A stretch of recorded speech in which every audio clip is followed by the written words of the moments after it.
संसद कानुन बनाउने थलो पनि हो, यो स्मरण गराउन चाहन्छु। र हामी 48 वर्षदेखि बन्न नसकिरहेको यो कानुन बनाउनको लागि, ऐन बनाउनको लागि विधेयक माथिको छलफलमा छौं र पर्यटनसँग सम्बन्धित यो विधेयकलाई अगाडि बढाउने सन्दर्भमा म विपक्षी दलहरूलाई सहयोग गर्नको लागि अनुरोध गर्दछु।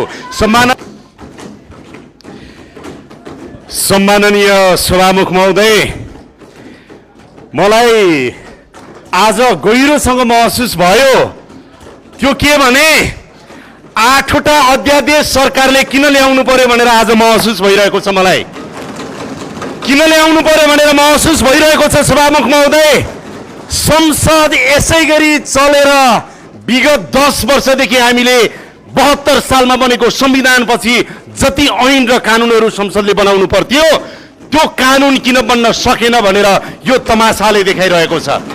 त्यसकारणले संसदीय तमासा जुन रूपमा हामीले देखाइरहेका छौं सधैँ सकारात्मक मात्रै हुँदैन। जनताका सवालमा, कानुन निर्माण गर्ने सवालमा सत्ता पक्ष र प्रतिपक्ष विपक्षी दलहरू त्यही रूपमा जवाफदेही र जिम्मेवार बन्नुपर्छ भनेर म विपक्षी दलका मान्य सांसदहरूलाई हार्दिकतापूर्वक अनुरोध गर्न चाहन्छु।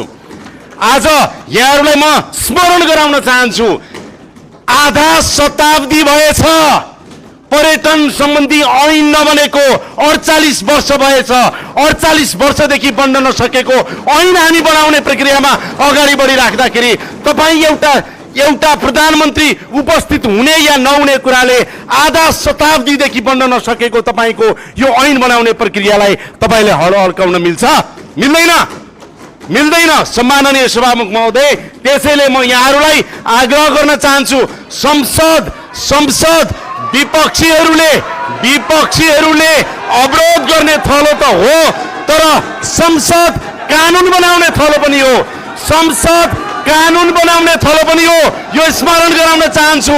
र हामी 48 वर्षदेखि बन्न नसकिरहेको यो कानुन बनाउनको लागि, ऐन बनाउनको लागि विधेयक माथिको छलफलमा छौं र पर्यटनसँग सम्बन्धित यो विधेयकलाई अगाडि बढाउने सन्दर्भमा म विपक्षी दलहरूलाई सहयोग गर्नको लागि अनुरोध गर्दछु। सम्माननीय सभामुख महोदय, म भन्न चाहन्छु, खास गरेर यो विधेयक अगाडि बढिराख्दाखेरि पर्यटनका प्रकार, गन्तव्य, त्यस्तै गरेर पर्वतारोहणका कुरा र त्यस्तै गरेर यहाँहरूलाई म आग्रह गर्न चाहन्छु, क्यासिनो सम्बन्धी कयौं कुराहरू छन्, यसलाई संसदमा मात्रै नभएर गम्भीर रूपमा समिति र उपसमिति मार्फत लगेर गहिरो अध्ययन गरियोस् भन्ने पनि म अनुरोध गर्न चाहन्छु। धेरै धेरै धन्यवाद।